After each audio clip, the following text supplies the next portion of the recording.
Tonight we've got 3 members of our leadership committee from this last season. So why don't you each introduce yourself and tell us how long you've been playing for the Red Hawks. I'm Vincent Meymandi. This past year was my 4th year. I graduated from Broughton and I'll be attending NC State next year. I'm McLoughlin. I've been playing for the Red Hawks for about 6 years, and I'm going to St. Thomas More Academy. I'm Ben Watson. I've been playing rugby for the Red Hawks for 6 years. I'm a 2-year leadership committee veteran, and I will be attending the University of Chapel Hill, or of North Carolina Chapel Hill next year. So let's just start with your favorite moment as a Red Hawk for each of you. Mine was probably when we won the state championship my sophomore year.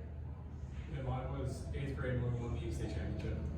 Mine would have to be our most recent game, which was in Gonzaga and Washington, D.C., where we were able to beat the #1 school team in the nation. Ben, as a 2-year veteran of the leadership committee, can you tell us a little bit about how it was formed and its purpose? Sure, yeah. So the leadership committee was put together 2 years ago by a group of coaches and a group of players that were selected with a few goals. One being to work on our recruitment as a club, and the second being to put together some fundraising so we can do some of the things that we want to, like go to nationals and travel as a team. But together we've worked on a lot more than that. We've tried to create a better culture on the club, and with the coaches' help, the leadership committee has done a lot of great things that we're really proud of. So it's a little bit about that. Vince, as a graduating senior who was a key member of the leadership committee this year, what would you say was your maybe biggest takeaway from the leadership committee? Really, as a leader, you're trying to get everyone that you're leading to go in an upward, have an upward trajectory and not start going back down like that, and you want to lead them in that direction and make it possible. Last but not least, James, who's been the youngest member yet ever to be on our leadership committee. What did it mean to you? And as the youngest member, mostly seniors, a couple of juniors have been on it over the years. Were you accepted as a young member on the committee? Yeah, it was a big deal to me. I was really honored. And then I guess a couple of weeks ago, I wanted to text him, Ben. So it was a pretty big honor to me. I'm chosen by players, coaches. It really felt good. And then a couple months ago, I wound up texting the entire leadership committee, and I was really grateful for them. They accepted me. They led me to help me to lead to, and that was just a great experience for me. As members of the leadership committee, we ask you to do a lot of different things, confront issues with the club. What would you say, and this is to any one of you who wants to respond, what would you say was the biggest challenge that you faced as a member of the committee? I'd say being a peer leader would be the biggest challenge, because oftentimes you're in situations where your teammates are your best friends, but also if they're doing something wrong or if they're doing something that's against the club's values, it's often up to the player leaders to discipline. So that was definitely one of the challenges that we faced this year. I'd say with quarantine going on, I typically lead by example, and it's hard to lead by example when you're not playing, when you're not practicing, when you're just behind a screen. You really can't show them anything. My biggest challenge was probably learning that not everyone's going to like you when you're a leader. They're not always going to like what you say or what you do or what you tell them to do. And you just kind of have to accept that and keep going with the mindset that what you think is right is what's best for the team. Moving on to the pandemic, because you make a great point and everybody's struggling through it. How did you try to keep yourselves motivated through this? All 3 of you, one returning Red Hawk, 2 college freshmen that plan to play. So how did you keep yourself motivated? How did you try to motivate others? Well, I know for Vincent and I, since we're not going to be with the Red Hawks anymore, just the fact that we're going to be playing rugby again is one of the greatest motivators, because at the end of the day, we're all in it to have fun and play the sport. So the fact that you know, we will be able to play eventually is really what keeps me like excited about the sport and involved in the community. So, Yeah, it's the same for me too. And then when we're working out and we're submitting the times, I try to compare myself to the guy before me and see how much better I can do. And look at his video, I see what he's doing that I'm not, and I keep trying to get better and better through that. For me, if rugby doesn't motivate you enough, just like I use like just my own motivation that I want to stay healthy and that I want to stay in shape and stuff like that. So then when rugby does come back, that I can just hop right in and I don't have to wait for to get back in shape or anything like that. Some of what we've tried to accomplish with the Red Hawks over the last probably handful of years is to really focus on the core values. Can you guys tell us what the Red Hawks' core values are and maybe a little bit about what they mean? So maybe each person can take one value, say a little bit about it, and then the next one take another value. Yeah, I can do one of the biggest for me is passion, and I like it because it's kind of loose, but everyone likes playing the game and playing the game hard. So passion is really what I like to focus on in terms of just doing your best and going out on the field and giving it your all for yourself and your team. Then on to sportsmanship. That's one of my favorites because not only are you showing respect to the other team, to the ref, but you also have to work with your team. You can't let them down. You have to show good sportsmanship to them. You owe it to everyone, even the people watching you, to give it the best of your abilities.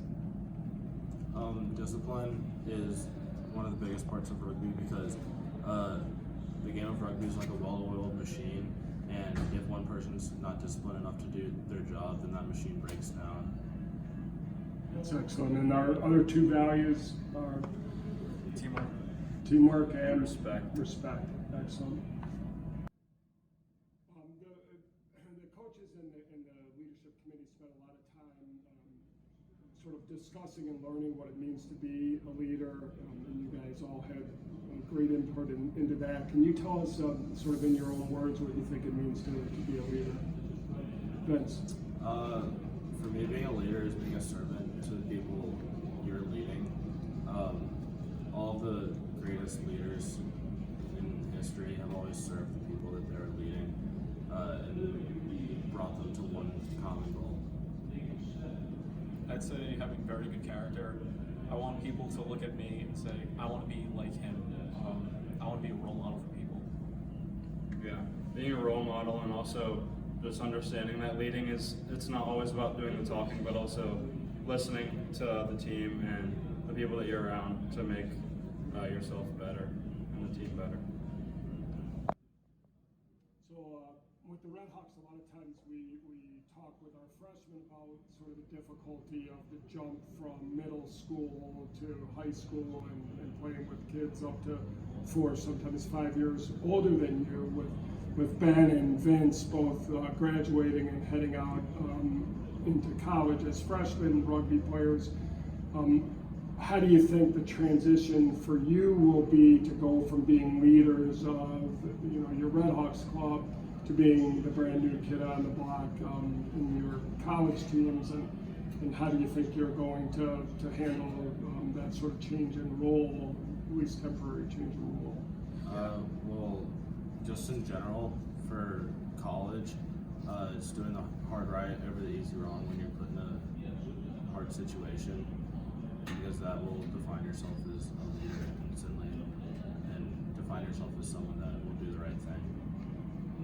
Yeah, and just finding the right role models, whether it be like in the classroom or on the rugby team, but especially on the field. Like, if everyone's playing rugby and having a good time, you're going to be with the right crowd and having fun. So just continuing your personal character growth and just looking up to people and listening are going to be really key for me next year. Okay, all of you guys, Vince, I guess, is played with the Red Hawks the least amount of time, and that's 4 years. I think Ben 5, James 6. We set a goal a long time ago to really go strong after a national championship this year. Obviously, would have been an extreme challenge with all the many great teams in the country. But that was a goal we set, and we were off to a great start. How was it? How difficult was it for you when the season then ultimately got canceled, and how were you able to overcome the disappointment of that? Yeah, at first it was extremely disappointing because, as you had mentioned, this group of guys have been lucky enough to just have a ton of skill and chemistry. And so we really knew that we could do great things. And this season we had a really strong start, beating the #1 club or the #1 school team, Gonzaga, and we were really coming together. So it was really disappointing initially, but you know, everyone has lost something, and you can't just be the victim. You know, so just thinking about playing rugby in the future and just maintaining our good character and just well-being is good.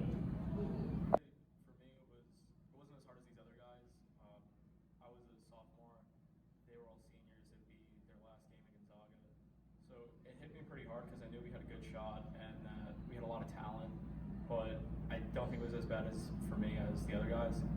And then to get past that was the leadership committee, because we'd have meetings every week. We'd be focusing on helping people in our community, working together, keeping the team bonding up, which is really what motivated me through all this time.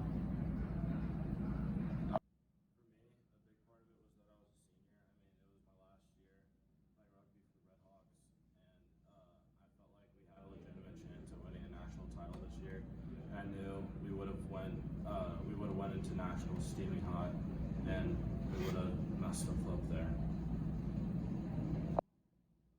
So something that I've said a lot of times is you never know when something gets taken away in life, and I think it's really hard as a young person to really understand that. And I think now we all kind of got an understanding of it. Something that it's easy to take for granted. I have rugby on Tuesday and Thursday and a game on Saturday, and that old Coach Dave talks about cherish every moment. You never know, but now we saw that you do never know, and hopefully I feel horrible for the two seniors that didn't get to know when their last game was with the Red Hawks, and for the coaches that have coached us for so long to not be able to share your last seasons with you is something that will always pain me. But I think we can all learn from that to go back into our values and the passion, to have the passion in everything we do, because you never know when it's not going to be there for you.